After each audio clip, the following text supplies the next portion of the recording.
এবং পাকিস্তানের বিষয়ে আমরা কথাবার্তা বলেছি। আমরা বাংলাদেশের জনগণের যে পারসেপশন সেটা তাদের কাছে উপস্থাপন করার চেষ্টা করেছি।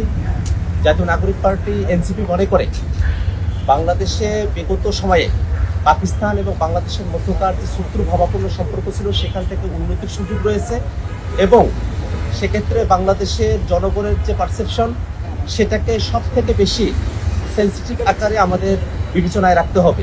আমরা মনে করি যে বাংলাদেশের সাথে পাকিস্তানের সম্পর্ক বৃদ্ধির ক্ষেত্রে যে কোনো ধরনের সম্পর্ক বৃদ্ধির ক্ষেত্রে অবশ্যই 71 ইস্যু 71-এর ইস্যুকে অবশ্যই ডিল করা উচিত। আমরা সেই প্রসঙ্গ তাদের কাছে উত্থাপন করেছি এবং বাংলাদেশের সাথে পাকিস্তানের শিক্ষায়, তারপরে অর্থনীতিতে এবং সংস্কৃতিতে যে সম্পর্ক উন্নয়নের জায়গাগুলো রয়েছে সেই জায়গাগুলোর বিষয়ে আমরা তাদের সঙ্গে কথাবার্তা বলেছি এবং একই সাথে সম্পর্ক উন্নয়নের ক্ষেত্রে কোনো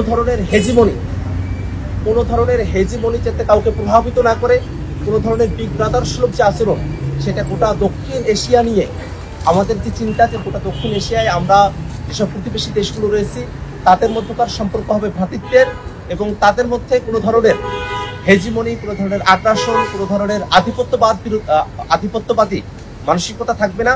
সেই বিষয়গুলো নিয়ে আমরা পারস্পরিক কথাবার্তা বলেছি।